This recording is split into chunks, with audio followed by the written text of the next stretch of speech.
안녕하세요, 알자 멤버 여러분. 양육자분들은 우리 아기에게 어떻게 해주면 잠을 좀 더 편안하게 잘 잘 수 있을까 맨날 고민하시죠.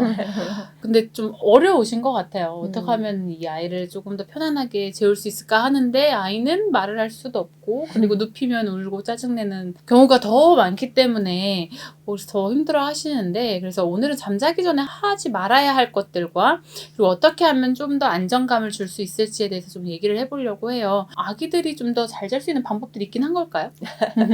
우선 원령에 따라서 좀 다르게 생각해 봐야 될 것 같아요. 본래 이제 순하게 태어난 아기들은 뭐 아프거나 양육 환경이 아주 안 좋지만 않으면 아기 때부터도 잘 자요. 맞아요. 그렇지만 100일 이전 아기들은 엄마 아빠가 애를 써도 잘 못 자는 일이 사실 많아요. 그도 그럴 것이 아직 한 번에 많이 먹지 못하니까 길게 자기 어렵겠죠. 또 뭐 수면 호르몬, 각성 호르몬 분비가 아직은 제대로 안정되게 분비되지 않고 있기 때문에 수면 각성 리듬도 제대로 생기지 않거든요. 그렇다면 잠을 잘 자게 하려면 언제부터 노력을 좀 해야 될까요? 네. 소장님 말씀하신 것처럼 실제 사례만 보아도 100일 이전의 아이들은 특히 낮잠을 재우는 데 있어서 어려움이 좀 많은 것 같아요. 그러니까 수유텀도 일정하지 않을 때고, 그리고 수유텀이 되게 짧거든요, 그때는. 그래서 언제 재워야 될지 타이밍을 잘 모르는 경우들이 흔하죠. 아기를 이제 잘 재우기 위해서는 특히 어린 원령부터 가장 먼저 일정한 텀을 두고 배가 푹 부르게 잘 먹이는 것이 가장 중요하고요. 그러고 난 후에는 우리 아기가 얼마나 깨어 있을 수 있을까, 그리고 언제쯤 졸려 하는지를 좀 적어보면서 체크를 하는 게 중요합니다. 그리고 원령별로 이제 깨어 있을 수 있는 시간들이 평균적으로 어느 정도 좀 정해져 있거든요. 이 화면을 보시면서 이제 생각을 해보시는 게 좀 이해가 더 쉬울 것 같은데요. 원령별로 아침에 기상해서 깨어 있을 수 있는 시간, 그리고 밤잠 전에는 얼마나 깨어 있어야 되는지를 좀 참고를 해서 살펴보시면, 아, 우리 아이는 요때쯤 요 정도 깨어 있을 수 있구나 라고 힌트를 좀 얻으실 수 있을 것 같아요.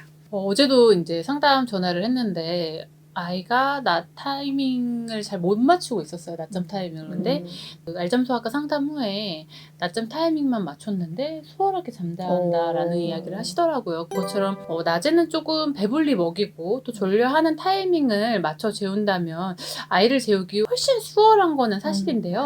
그럼 밤잠은 어떻게 재워야 할까요? 우선 그 낮 타이밍에서는 이제 깨어 있을 수 있는 시간 우리 팀장님 말씀해 네. 주셨는데 그 시간보다 약간 더 일찍부터 준비해야 되겠죠. 네. 저 시간 딱 돼서 준비하는 건 아니고 그걸 감안하시라는 말씀 다시 한번 드리고요. 아, 우리나라는 그 생활 환경이 늦게까지 일하고 놀고 뭐 이런 환경이어서 밤잠도 늦게 자는 경우가 되게 많은데요. 수면 전문가들은 밤잠을 더 일찍 재우는 것이 훨씬 재우는데 유리하다고 한결같이 말합니다. 실제로 상담해봐도 늦게 자는 아이들한테 수면 문제가 많이 나타나잖아요. 그래서 이제 제가 강의를 가서 저녁 7시쯤 재우는 게 잘 재운다 이러면 다들 아주 깜짝이나 놀라는 그죠? 거예요.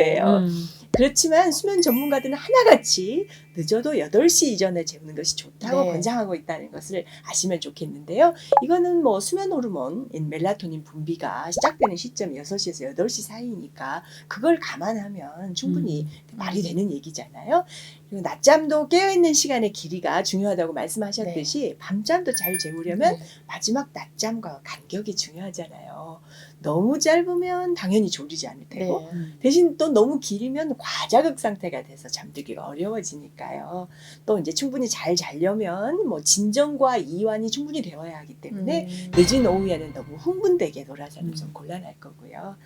이제 아이가 좀 자라면서 말문이 트이고 잠깨가 늘면 아기한테 넘어가지 않고 한계를 잘 지어 주어야 잘 잘 수 있거든요. 아이는 뭐 별의별 핑계를 다 대면서 안 자려고 하죠. 근데 그게 이제 가끔 알고도 너무 귀여워서 너무 울어서 버티지 못해서 맞아요. 이렇게 자주 아기 꾀에 자꾸 넘어가다 보면은 이제 어느 순간 밤마다 전쟁이 벌어지는 거죠. 원령이 어린아이들의 경우 낮 일과를 비슷하게 잘 맞추고 밤잠을 너무 늦게 재우지 않는 것이 중요하겠고, 또 원령이 좀 높은 아이들, 돌 이후의 경우에는 아이를 전략적으로 좀 잘 재우려는 노력이 필요하겠네요.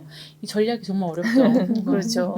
팀장님, 소장님께서 말씀하신 것처럼 아이들이 어느 정도 이제 의사 표현을 하기 시작하게 된 시기, 특히 두 돌 이후부터는 뭐물 먹고 싶다, 쉬 마렵다, 똥 마렵다 시작이 그럼요. 되잖아요. 이때는 어떻게 대처를 해야 될까요?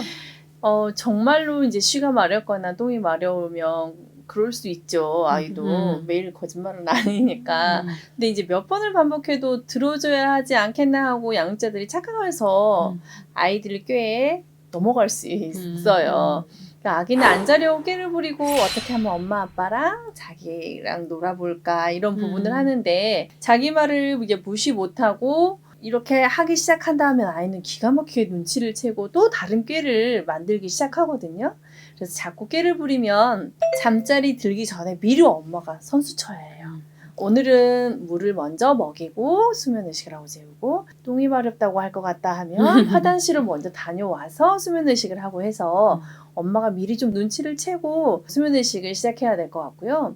이렇게 잠자리에 들 때마다 이런 행동을 한다. 그럼 양육자도 매번 지켜볼 수는 없잖아요. 그래서 잠자리에서 할 수 있는 규칙을 좀 정해서 기준과 한계 이렇게 명확하게 좀 구분해서 아이에게 설명을 해주고 이런 기준과 한계가 명확하게 정해졌다면 어쨌든 양육자는 한 길로 가셔야 됩니다. 일관성 있게 쭉 밀고 가셔야 해요. 그래서 우리가 뭐 좀 큰 아이들한테는 쿠폰을 주자 오, 뭐 맞아요. 이런 방송도 한번 있어요. 한번 찾아보시면 도움이 되실 것 같아요. 밤잠의 아이들을 조금 편안하게 잘 자게 하기 위해서 어릴 때부터 무언가 해야 되는데 어제 이제 저희 아이 이렇게 재우는데 워낙 이제 루틴이 잘 잡혀 있으니까 이제는 자자는 얘기 안 해도 이빨 딱 닦고 본인 스스로 들어가더니 딱 눕더라고요. 그래서 이제 자동화가 되네. 네, 자동화가 되었죠. 이제 그러고 나면 이제 저희가 책을 읽어주면은 그러고 이제 스르르 잠드는 이걸로 가는데 여기서 이거는 뭘까요? 정말 중요한 내용인데요. 잠을 거부한 것을 예방하려면 사실 어린 연령부터 수면의식이라는 거를 해서 진정과 이완을 유도하고 또 잠들기 전에 아이의 흥분 상태를 조금 달래는 시간들을 해주셔야 돼요. 3개월 미만의 이제 어린 원령들은 사실 잠자는 시간이 뭐 일정하지 않기 때문에 수면의식이란 걸 하더라도 잘 통하지 않을 수는 있거든요. 근데 4개월이 넘어가며 매일 꾸준히 같은 방법으로 연습을 하다 보면 지금 큰 원령처럼 잠을 안 자려고 꾀를 부리는 상황들을 예방할 수가 있거든요. 그리고 수면의식은 낮잠도 밤잠도 똑같이 해주셔야 되는데 밤잠은 낮잠보다 좀 더 길게 하시고 돌이 지나서 이제 원령이 커지다 보면 어린 원령 때 했던 수면의식이 또 안 통할 수도 있어요. 맞아요. 네. 그래서 잠을 잘 자려면 몸과 마음이 진정되고 이완되어야 하는데 수면의식이 네. 바로 그런 역할을 하는 거죠.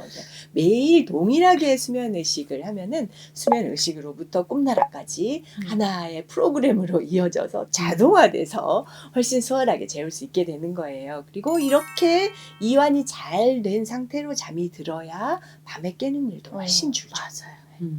아이들이 잠을 잘 자려면 잘 먹는 것도 중요하지만 잠들기 전에 충분한 수면 의식이 필요하다는 걸 다시 한번 매번 네. 강조드리는데 이게 되게 어려워요. 그 꾸준함이 정말로 어렵잖아요. 일관성 있게 하는 게 어려운데 그래도 수면 의식은 꼭 놓치지 않으셨으면 좋겠고 돌 이전의 아이들에게는 이제 사실 잠 타이밍을 맞추는 것들을 정말로 어려워한다면 돌 이후가 된 아이들은 사실 눕히는 것들이 되게 어려울 수 있는데 맞아요. 수면의식을 미리미리 그냥 습관화 시켜두면은 아까 말씀드렸듯이 아이가 자동적으로 세팅이 돼서 스스로 당연히 해야 할 일도 여기기 때문에 이런 문제들도 거뜬히 넘길 수 있거든요. 그래서 우리 알잠 멤버들은 수면의식 간단하게라도 꼭 기억해서 진행하시길 바라봅니다.